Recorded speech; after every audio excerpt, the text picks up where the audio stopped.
did you think you would see? Hi, I'm your host, Zorah Southern. Welcome to the BlerdOut podcast. We will continue to share the stories of our leaders and innovators who are making an impact across the world in STEM. It is our Father's Day special episode. Come vibe with us. Confidence, yeah. It really shouldn't be no arguments, cause you're now viewing the greatest of all time, saying I can't get better, I promise. My guest today is none other than the first Black robotics engineer, two-time Black Engineer of the Year award winner, STEM community leader, motivational speaker, podcast host, and most importantly, my amazing dad. Welcome Terrence Southern to the show. How you doing? I'm doing good. Thank you for having me.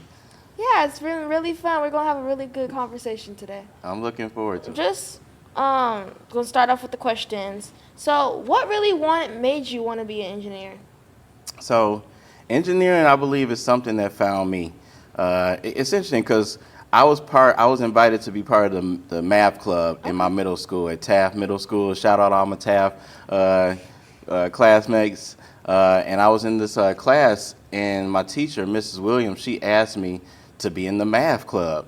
And it was something you had to stay after school for, and it was only a couple of us in that class.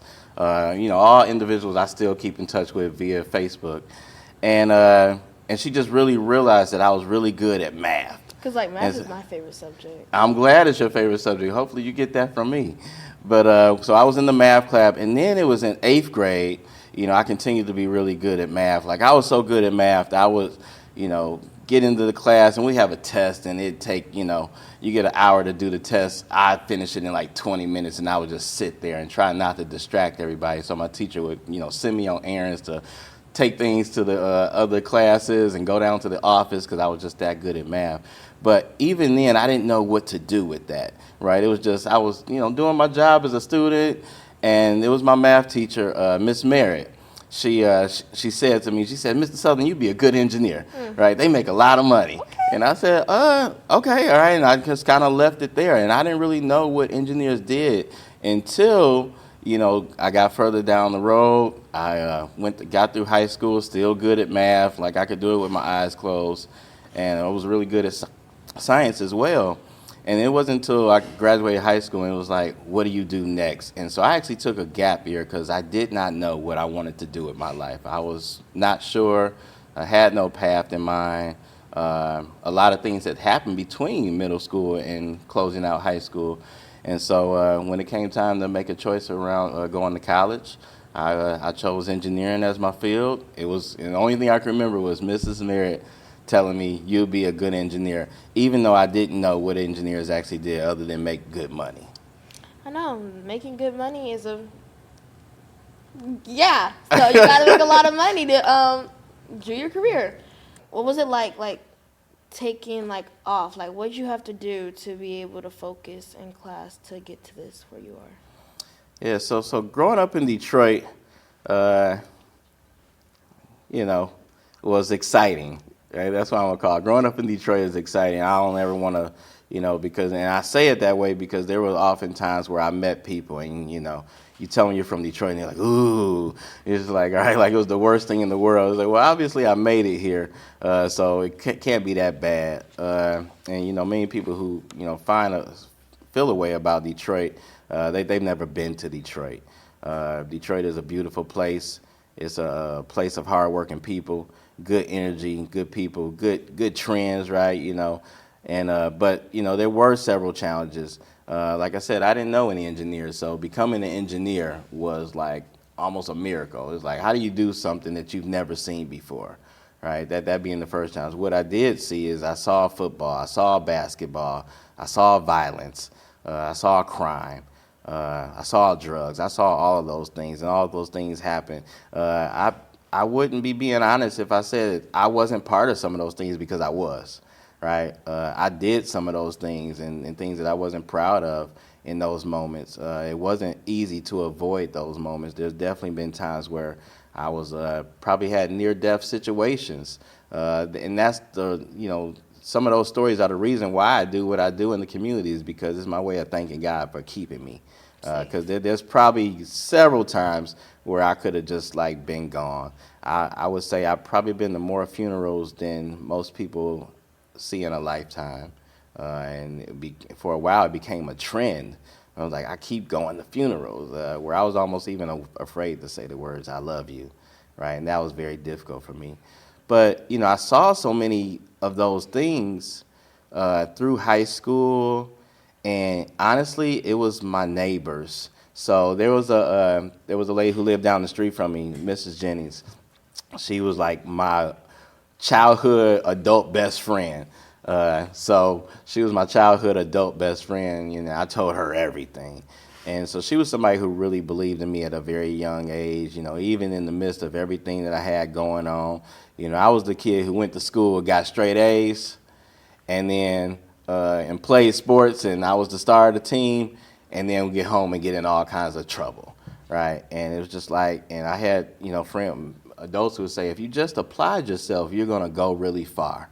And so for a long time, I couldn't hear that, right? It was like, you don't know what you're talking about. Like, come on, leave me alone. Or let me just do me. And it was repetitive that I would go to school, get good grades, go play sports, whether it was football or basketball or baseball. I was a really amazing baseball player. At the age of 13, I was invited to the State of Michigan All-Star game, right? Only black kid there, right? So there were times where I was facing all kinds of challenges, right? The first thing they did when I got to that game is they took my baseball bat away from me. I was like a home run king in Detroit, right? And they took away, what I believed in that moment to be like my secret weapon, right? Right. So, being in a field of all white people at that time, was very defeating until I hit a home run right in their face with somebody else's bat. And I realized it's not the bat, it's not the tool, it's you, right? It's your confidence.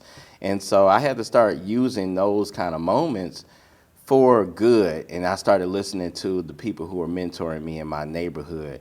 And then, of course, I think, things got really serious, whether with the authorities, and my neighbors, they would sit me down while I was walking down the street and they say, Terrence, look, you need to do different. Like those friends of yours, you need to, re-navigate how you guys work with each other. And that doesn't mean that they're not your friends. It just means you guys are going in different directions. It took me a while to hear that. And I would say that I probably got in trouble in a way that I couldn't recover quickly. And then finally I wanted to listen all of a sudden. And so one of my neighbors, he said, you should go to college. And, there was like, go to the military. I thought about being a firefighter at times. And I had to like go through all of that. And there was one night we were walking home from the skating rink. I love the roller skate, still do. And it was right near my house. And this girl had gotten shot that night. And that night I was like, I'm tired of this. Like, this is it. Like, I don't want this anymore. I was maybe like 16 or 17. And then that's when I turned it around. And so we started doing things differently. And then when I left for college, my neighbor, Mr. Johnson, he says, when you come back, your friends are going to be right where you left them. I didn't believe that. He was like, they're going to be in jail. They're going to be dead. They're not doing what you're doing. Like, you can never come back to this, and you can't go back to that corner that you were so often on. And so I didn't believe it, not even for a million years. I said, that's never going to happen. And all I can say is that my first time coming home from college, they were right there waiting on me, and all the neighbors said, they've been there since you left, Terrence. And that was the message that I needed to continue down the path of engineering. And again, that's why I do what I do in the community, is make sure that, there's not another kid that has to go through that. So next question, we just wanted to know, how did engineering make an impact in your life? So, impact. It's impacted me in ways not from a professional standpoint, but engineering to me is about how you think, right? It kind of trains my mind to, when I'm faced with challenges, sometimes I go with the thinking with the end in mind. So it's like, all right, what do I want as a result? And then I work my way backwards so I know the path I need to take to get there from start to finish. Other times I'm asking myself, does it make sense? Right? There's certain things that don't even make sense. And sometimes it's the engineer's mind can like, yeah, if you do that, this should happen, this should happen. So it's kind of a gift and a curse as to when having communication with other people. Because you just see the world differently because you think it through differently. It's having an engineering mind, just as other professions such as lawyers think a certain way and doctors think a certain way, an engineer thinks a certain way, and that's what the true engineering is, a training of the mind to solve problems. And so that's how I've gone about solving problems in my friendships, relationships, professionally in my jobs. And engineering is very much about solving a problem. It's not always creating a solution or innovating something, but being faced with a problem, how do we overcome? And so that's meant something to me as it relates to even social justice. One of the things about me as a child is I was very moved by the stories about Martin Luther King and Malcolm X, and then athletics came into my life. I was, even though as a Detroit Pistons fan, the Bad Boys was a big thing for me. It wasn't okay to like the Chicago Bulls, but I did love Michael Jordan. And so when it came to Michael Jordan, greatest player of all time, it was like, how do I become the greatest engineer of all time? So engineering was just always that thing for me. And it's made an impact on the way that I see the world and how I want to make the world a better place. So I'm hearing about your teacher in math class, and I have been coding since I was at least 2 years old, doing robotics, especially with you, and you've been teaching me along the way. But who supported you throughout the challenges through this? Yeah, no, I'm glad you brought that up because you're right. I put the robots in your hand at a very young age. I put a drone in your hand at a very young age, and you'll be able to do it all. I didn't have those kind of opportunities because those things didn't exist when I was your age. I'm very excited that I get to do that. But for me, it was not just my teacher, but there were my neighbors in my neighborhood who always inspired me and said, "You're really smart. You're really smart." It's interesting when you have people who don't necessarily live with you, but who pour into you and tell you about your gifts, right? Because oftentimes we don't even believe in ourselves. It wasn't until I got to college, again, Miss Merritt told me to be an engineer, and I went to school, and I was like, all right, what do engineers even do, right? Other than make money, right? And I make good money. But it wasn't until I actually met an engineer. And, funny story for me, first time I met an engineer was at my internship at General Motors. But just prior to that, I had gone to Alabama State University for engineering, but I left Alabama State after a year because they didn't actually have an engineering school at the HBCU. It was shared with a partner school at Auburn University, and I was determined to get my engineering degree from an HBCU, Historical Black College and University. So I transferred to Tennessee State the following year, proving that college was a good place for me, and was my pathway to my future success.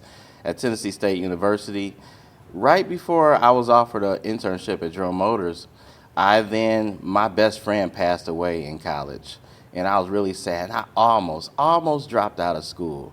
It was a very sad time, but then I got a phone call from who my mentor then and still my mentor today, Ray Roberts, called me from General Motors and told me I was going to be working from GM for the summer. That cheered me up, gave me hope, and he was the one who kind of introduced me to engineering and made me believe that, hey, this was a pathway for me. Which was unique about him is he was also from Detroit, Michigan. So I didn't feel like I didn't belong in a certain place because I knew no engineers in Detroit.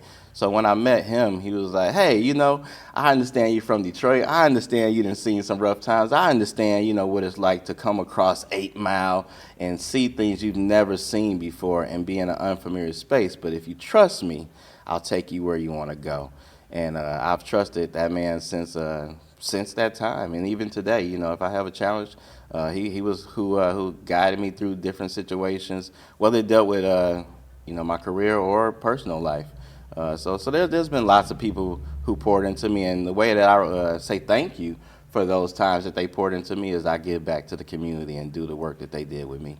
So I know I've been coding and doing programs since I was 2 years old, and I just want to say I've been going to my school since I have been in pre-K 2, and I know that you've been doing robotics with kids, but Like, did you start with my school, or like what school did you start with? No, no. I actually started when I was still living in Detroit, Michigan, before relocating to Dallas, Texas. I began with Ray Roberts at Drum Motors, and so there was a pathway to that. He introduced me to a bunch of high school kids, and of course, I came out of work, and he was like, "Hey, meet me down in the basement."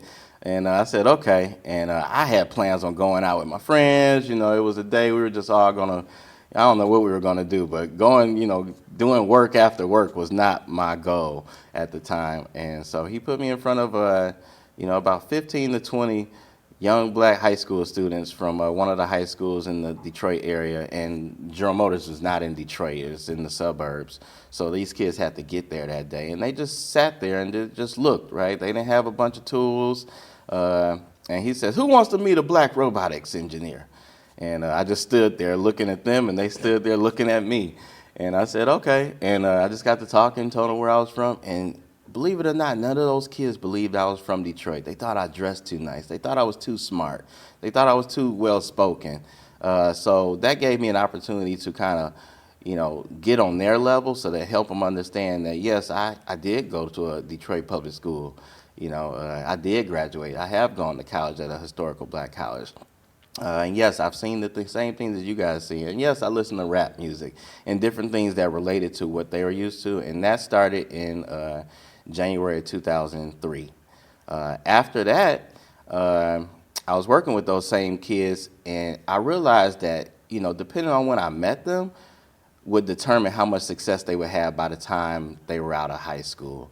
I met some of them, they were ninth graders. Some of them were 11th and 12th graders, and I just didn't have enough time to turn the corner with those kids. So I started a middle school program, which started at this one school in Detroit as well. And then we started a middle school team, and then I had all the way from 4th grade through 12th grade to mentor those young people in robotics. And I would say approximately 90% of those kids all went into a STEM field. And as a matter of fact, one of them is actually a robotics engineer today. He followed in my footsteps, said that was what he wanted in the 6th grade. And we were at it from the full time, and we still keep in touch today. But then in 2010, I started a program in Dallas. I never had a goal to have a nonprofit organization. That was never my goal. My nonprofit, Illuminate STEM. The STEM is Sustaining Talent and Elevating Minds. I began a nonprofit organization because there was a vice president at AT&T who says, you should start your own nonprofit. And I said, I just do this because I like working with kids when I'm done with work, right? I just want them to go on and do great things. And so that's when I started a nonprofit organization. However, your school was the first school that I worked with. St. Philip's School was the first school I worked with after beginning my actual nonprofit. So you told us about Illuminate STEM, and you told us that it helps kids learn about robotics and engineering, but more of what is Illuminate STEM? Yeah, so Illuminate STEM was kind of a a little brainchild. That moment for me was like, all right, what would I develop or build if I was a kid again? What would I need or want? So again, there was an executive at AT&T who inspired me to even start a nonprofit, because I was perfectly fine just leaving work, go help some kids out and go home and not have any responsibility. But Illuminate STEM, that's the STEM standing for Sustaining Talent and Elevating Minds. The goal is we provide project-based learning for K-12 students in after-school programs and in Saturday programs, and where we teach them about robotics. The reason I started that, and what's unique about Illuminate STEM, is that Illuminate STEM board and leadership are all led by STEM professionals, right? So what I noticed is that in the schools, you have STEM programs that are pushed by educators, right? Well, I was also pushed to be an engineer by an educator, right, who wasn't an engineer, but she told me to be an engineer because they made a lot of money, which worked out for me. But for somebody else, that might not work the same, right? They might go and say, well, since I don't know what engineers do, then, I'm not going to do it because, I don't know enough to really be part of that. I was fortunate to have enough courage to just go chase it down and figure it out. But that meant I was behind the curveball with with the people I was competing with, right? Because they understood what engineering was just fine, right? I had to figure it out, and I probably didn't figure that out until I was at an internship where it was like, okay, the electrical engineers do this, and mechanical engineers do this, and chemical engineers do this, and computer engineers do this, right? That didn't come until I was 21. So the goal for Illuminate STEM is how do we get that same level of understanding to young people sooner, right? And so starting at a very young age and explaining to kids, this is what this type of engineer does. This is why this type of engineer does. So the kid who says, well, Mr. Southern, I want to be a game developer. It was like, well, yeah, there's engineering in that. You need to know what the size of the screen is, right? What's the resolution, right? You got you need to know the pixel count to know how to move it from left to right. Like, that's all math. When it comes to coding, it just seems like ones and zeros to many people, but it's actually instruction, and that code has a language that you need to know how to speak. I love, and I'm very proud that we're able to do that, not just by teaching these young kids from underserved communities about this at a very young age, but more so that they get to see a black engineer live and in color right at a very young age. They can say, you can have a James Meadows who can say, I am Terrence Southern, and Terrence Southern is me. Like, we're a reflection of each other in the robotics industry. I was 28 when I met him. He was 12, right? So, but today he's a 28-year-old robotics engineer. Like, he doesn't know what robotics engineering looks like if he doesn't meet me in person, right? Many of us, I was a kid who watched basketball and tried to play just like Michael Jordan, but I never got a chance to meet Michael Jordan, although I'd love to meet him. Like, I like to play like Kobe. Like, I liked Kobe. I liked Allen Iverson. But I never got to meet any of those individuals. And so if sports and entertainment can be a catalyst for allowing our young people to dream of what they want to be, when you have the Beyoncés and you have the LeBron Jameses out there, and they say, well, I want to be like them, and they just see them on TV. Some of them never meet those people a day in their life. But to be able to say, well, I want to be like Terrence Southern, or some of my other board members and volunteers that we have, and say, I actually met that person. I know how to be like them. I know how they think. I know how kind they are, right? I know the work that they put in to get into that position. Then that's what we wanted to create for the young people, is that they can actually come face to face with us and see us as real people, but also see our work ethic to get to where we were at. And that is the foundation of Illuminate STEM. Over the last year, we've evolved a little bit. We're not doing after school programs anymore, and we are doing less Saturday programs. What we are doing is that we're going into the classroom, and we're now partnering with donors, corporations, and other organizations to provide STEM-based classrooms in at the school, right? So schools and organizations get to apply to have a STEM innovation lab from Illuminate STEM. And so we built gaming classrooms so kids can learn how to be gamers, because there's a lot of money in gaming, right? There wasn't money to playing Madden back when I was a kid, but somehow kids learn how to make money playing games now. A robotics lab, a financial literacy lab. And so now that we build these labs, you don't have to worry about how is a kid going to get to my program on Saturday, or how are they going to have time to stay after school because their mother and father have things to do. What they'll have is that they'll have STEM classes available to them throughout their school day, where they're there 5 days a week, almost, and approximately 6 to 8 hours a day. And so that was the goal there, is to how do we get, how do we turn engineers and STEM professionals into how we see celebrities and athletes today, and so that they see themselves through us. So, we just want to know, how many years have you been doing robotics? I mean, since you're a math teacher and everything, like, how long have you started this engineering? I had no robots when I was a kid. It was just kind of like something I watched on cartoons like the Jetsons, or for me, I can't even remember too many other movies that were out during that time. But again, I've been doing robotics 25 years now, if you count the time I was in my internships. That was the first time I saw a robot. I was with my mentor, Ray Roberts. We were at General Motors, and I walked past, and I said, "Oh, what's that?" And he said, "Oh, the robot, you want to do that?"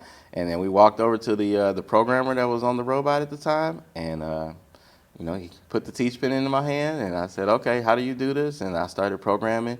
And that summer, I wasn't focused on the robots solely. I worked on the welders that went on the robots. So that's how cars are put together, by robot welders. And so I worked on the welding side, but I had to work with the robot to do that part. And now that was very exciting. And after that, I never looked back. Like, this is the only thing I've ever wanted to do. It's what I love. And I love bringing other people to the industry with me. Okay, so I just want to know, we've been talking about you and what you've been doing across the engineering world, but when I came into your life, did I make an impact across all this?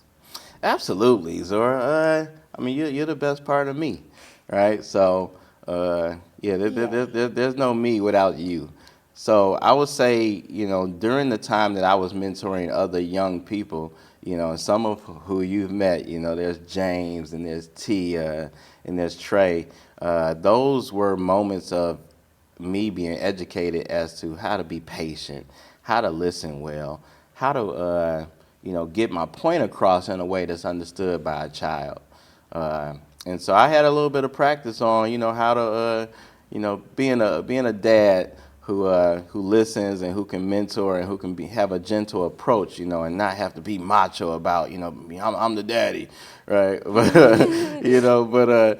just being able to talk to you about how to, move forward into the world. And so by the time you came in 2013, I felt like, and even those same kids, they were a little older by the time you were born. I felt like I knew what I was doing. Now, there's never a perfect remedy or perfect know how to be a parent, right? Because every situation is different, every child is different, every parent is different. But I think I was able to take the life lessons that I had with other young people, including myself and my own experiences as a child, what would work well if I was working somebody who came from me, acted like me, looked like me, and did things like me. Because you do a lot of stuff just like me, and it's not until I, having you, like, I realize some of the things I do. Kind of like our whole little thing where, like, I got an idea, right? It wasn't until you started doing that I realized that I did that, and I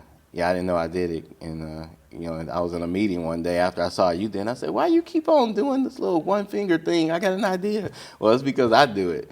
And so that's where it came from. So, you have as much of an impact on me as I have on you.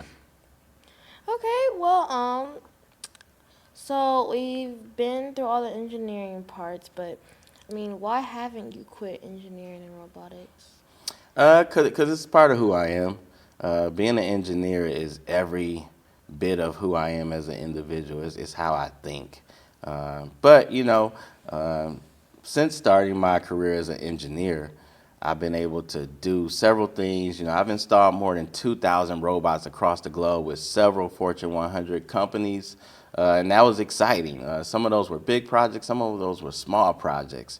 It was just been very exciting, but more importantly, because I don't want to leave this position until I feel like I've done my part by bringing other people with me. Right, and that means putting more black robotics engineers in places so they don't have to go through the same path and challenges that I went through. When I began this work in 1999, there wasn't a me, right? So it's always very difficult to be the Jackie Robinson of anything, or you pioneer the first at anything. That is super challenging because you're looking for a reference, a benchmark to say, how do I do this? So I had to make a lot of mistakes. I had a good coach in Ray Roberts who kind of guided me and made sure that I didn't make certain mistakes. But from a robot standpoint, I didn't have anyone. And there were many times where I thought I was going to give up because the pressures of just being a black engineer overall are very challenging. And if I had given up, then somebody else would have came behind me and then had to start over again where I was already. So I decided to continue down that path no matter how difficult it got. I felt like people were rooting for me. And they say, all right, well, if I can pull this off, then the people who come behind me don't have to go through those same challenges. And so that's kind of what I do and why I keep doing it. There's a lot of engineers across the country who reach out to me who want to go into robotics. They realize who I am. There's young people who've gone and done projects about me at Florida A&M, and I met some great engineers at Florida A&M a couple years back. There's young kids who've done their Black History Month projects on me in February. I even got a letter a couple years ago from this kid who wrote me a letter, said he wanted to be a robotics engineer. Didn't know this kid. He just looked me up on the internet, and I ended up writing him a letter. Hand wrote a letter back to this kid I never met before. I wrote him a letter about inspiring. Yeah, complete stranger, right? Well, he was a stranger then, but and I wrote him a letter back. And when he did his presentation to his class, I actually sent him one of my robots so his friends in his classroom could see that, hey, no, I didn't know Terrence Southern, but I looked him up and I wrote him a letter. He wrote me back and he gave me this robot. And so just that little piece, says a lot to say, for somebody who wants to be an engineer, if I never see that kid again, he will remember the moment that he had with me. And that's kind of why I keep doing it. I actually got a chance to meet him. He came down to Dallas, Texas with his grandparents, and they brought him to me. And it was really special to be able to shake that young man's hand who had enough courage to write me a letter, and then he got to meet me in person, and hopefully he becomes a robotics engineer one day. So that's why I keep doing it. But, I got a couple other things that are cooking, and, I got the podcast now. We have we still have Illuminate STEM where we're teaching young kids about robotics, drones, automation, artificial intelligence. I'm looking forward. I love to travel, so I'm looking forward to all right, one day I'll be able to walk away, but right now isn't that time just yet. I want to make sure that I do my part and leave a legacy for other Black robotic engineers and AI engineers and other engineers who come behind me. And when I walk away, I want to be able to say I did my part. So since this is our Father's Day special episode, so just tell me, what's the best part about being a girl dad to me?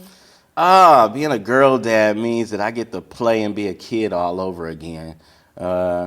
It's interesting because, instead of playing sports, if I had a boy and, be playing football or basketball, we get to play house, right? And I have to make little squeaky voices when we're playing dolls together, right?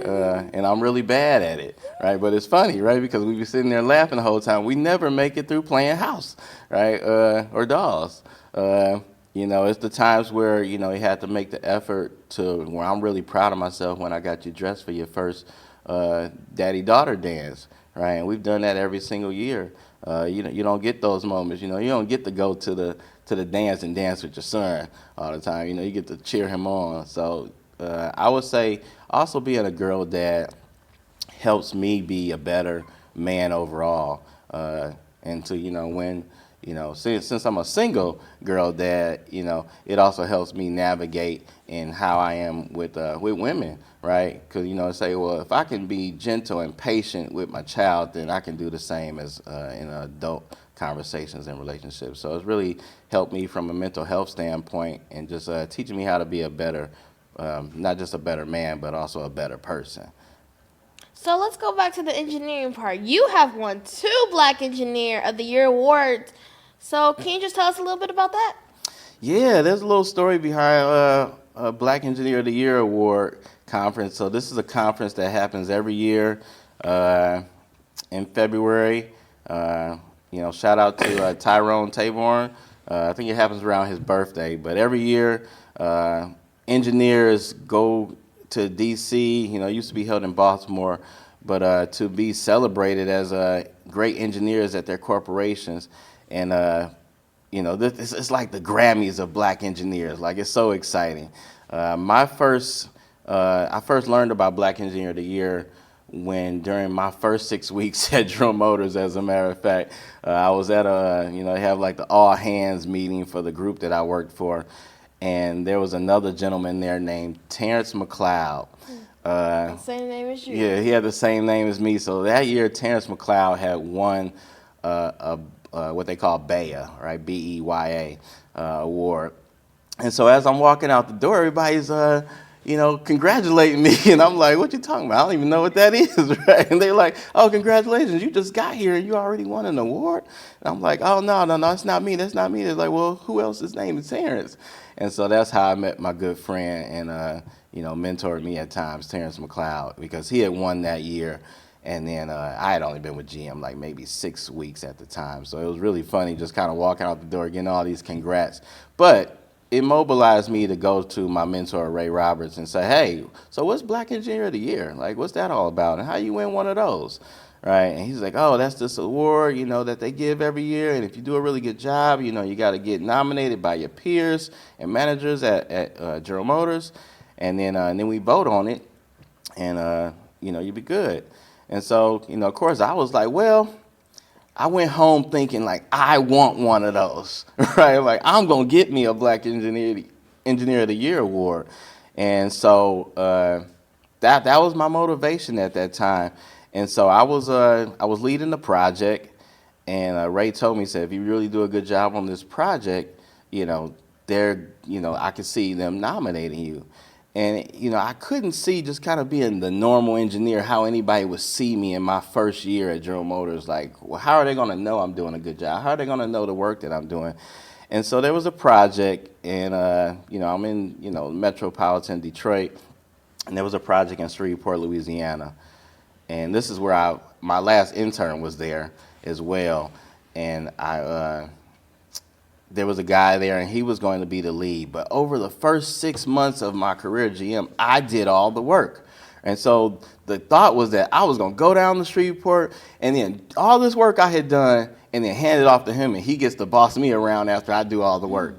So I was a little frustrated by that, young engineer, just really, real gutsy, and, didn't have any tact in my approach to how to get things and be seen as a young engineer. So my first reaction was like, if you guys make me work for him, I'm quitting. I'm like, I'm out of here. Okay. Right. And I was really frustrated at that moment. And, my mentor had to reel me in on how to approach that better.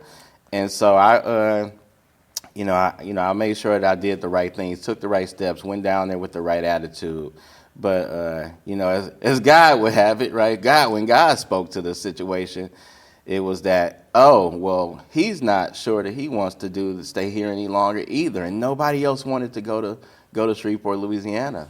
So then all of a sudden I became the lead after 6 months, which General Motors had never done before. They're like, look, you just got out of college, right? How are we going to make you the lead of anything? Like, you don't know the people, you don't know the technology. It's like, look, I've been an intern at General Motors for 4 summers. Like, if I have a challenge, I know who to ask.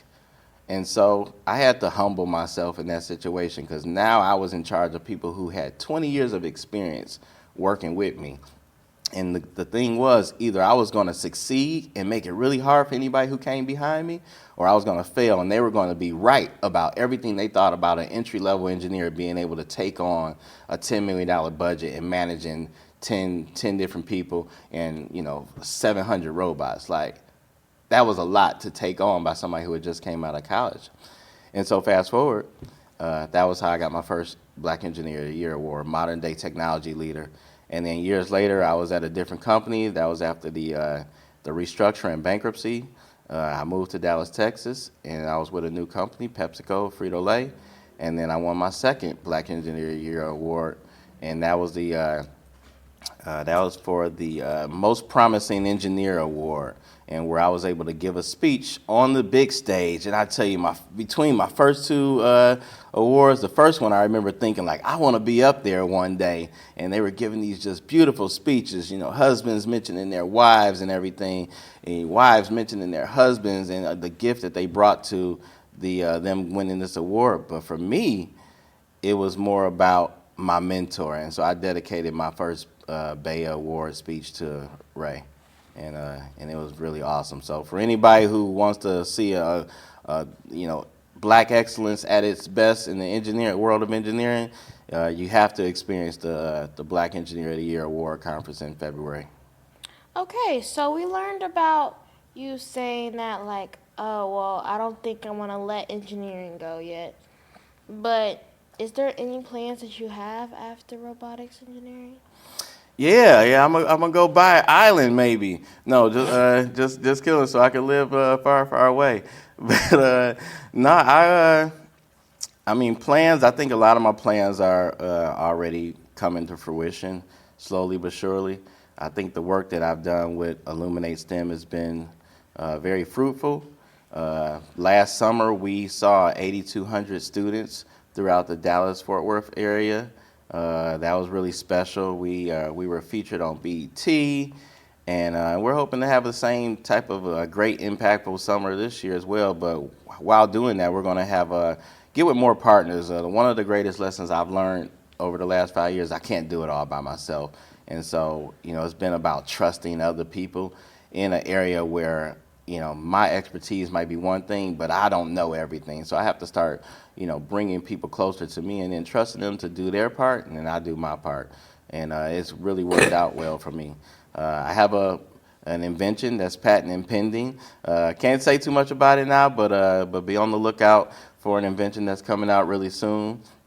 I'm excited about that. Have a book coming out that kind of speaks to the things that have been really important to me, that being with trust, right? So it's about the trusting yourself within, and that's kind of been the greatest gift for me, is that, learning how to trust myself in situations where I wasn't sure, and just kind of giving it's my way of saying thank you to all those who helped me get to where I am today, and making sure that I don't just leave the people who followed behind me, hanging when it comes to how do you encourage yourself to go a step further when it feels like the whole entire world is falling on your shoulders. So, I got some really cool things happening. I'm always going to be an engineer at heart, but I love being a dad. Right, that's definitely my favorite job. So yeah, if I had to give it all up to be your dad, I'd do that. But I know that you understand, because now, even last summer with the STEM camps, you were actually there, right? So you went from being a little baby chasing the robots on the ground to now someone who teaches the kids how to fly drones, and you got a chance to do that last summer. And that was a lot of fun for you. That was very exciting. Yeah, so everything that you learned when you were just, 4 years old, the first time we flew a drone and we would hit the ceiling in the house with the drone and run it into the wall. But now, that's why I can't leave engineering, because, teaching young people like you and others how to do something where it starts off a little rough, and you're not sure how to do it, but there you were just almost a year ago, you were teaching other kids how to fly a drone, and you do it very well now, to where not only can you fly the small indoor drone, but now you know how to fly the big drones in the sky confidently without feeling like you're going to crash it or make a mistake, right? So that's inspiring for other kids to see you do it. So now I don't have to do as much, because now I've breathed, my innovation, my training, my lessons and my experiences into you and other kids, so that they teach somebody else. And that's what it's all about when you do the work, and each one teach one, each one reach one. We got to reach back to one another and pull each other forward so we can go further together. So, you know that you've been doing engineering for so long, and this has affected me and all the kids in the community and around the world. So, a couple more questions. You do a lot of mentoring in the unserved community. Can you, share a story about the impact on those programs? Yeah, the underserved community.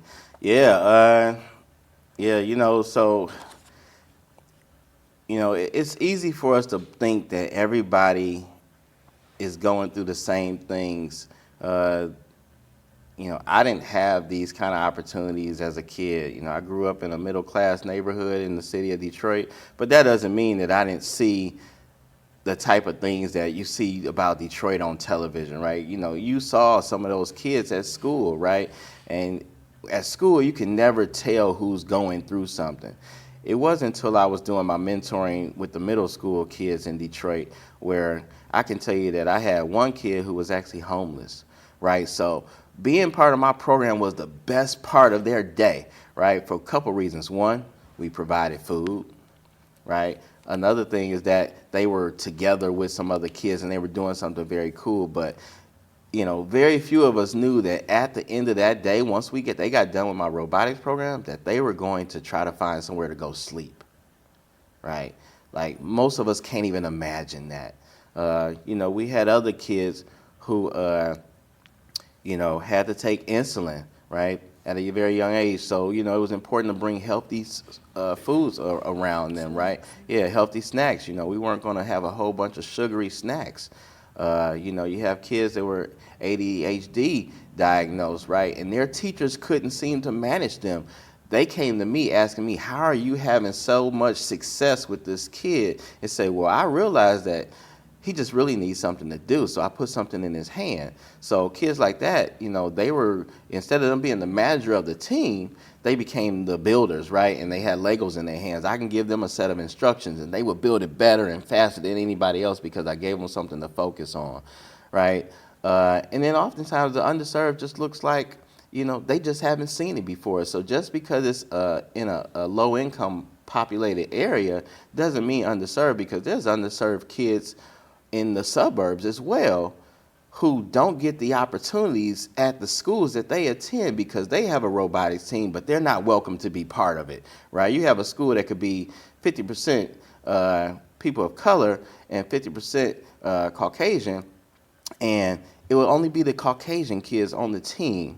Well, that's weird. Well, did anybody tell the kids that they were invited to it? Oftentimes they're not invited, right? And so you got the uninvited kids, you got the underserved kids, you got a whole bucket full of, they don't feel like they belong. So we wanted to create something that where everybody felt like they would belong. And that's kind of how we started the whole BlerdOut movement. That was an extension of the work we were doing in the community, is that why do we feel like being intelligent is not cool? Right, I've had several kids from the underserved community that say, well, my friends are going to tease me. We play basketball, we play football. They're going to tease me if they see me doing robotics. That same kid, once he was done, his friends actually enjoyed the robotics more, and they all wanted to join the team when it was done, right? Because they saw like, oh man, I saw you make that robot move. Can you show me how to do it? So we just have to, I think we just had to expose them a little differently, but the exposure had to come from somebody they could relate to. And so that's why I do the work that I do with other friends who are people of African descent who come to support and volunteer so that they could be seen too. Like, engineers are the heroes of this world, right? Everything that we see around an engineer was involved, right? It was the people of African descent who created technology, who created math, who created innovation, right? Everything that we invented, everything that exists, right? It started with us. And so how can we not pour into that energy to do something special? And so that's why I go into those communities to show them who they really are and bring the best out of them each and every day, because they also come up with really creative ideas, because they're seeing challenges that, many of us don't get to see sometimes. And what we end up having to do is bring them into a room where we can create solutions for those challenges that they're seeing. So just in a closure, I want to give lots of love to my father, Terrence Southern, for switching places with me today, and just lots of love. So can you please tell all the audience where they can find information about you and your work? Just look me up on LinkedIn, Instagram, Facebook. You'll find Terrence Southern. Also follow the Illuminate STEM. That's ILLUMINATESTEM.org, and make sure you also follow the BlerdOut Movement. We got an invention coming out. We got a book coming out. Just doing a lot of cool things, and hopefully to get your support going forward. So lots of love to the BlerdOut podcast. Make sure y'all subscribe, like, and comment down below, and we'll see y'all next time. Confidence, yeah. It really shouldn't be no arguments, cause you're now viewing the greatest of all time.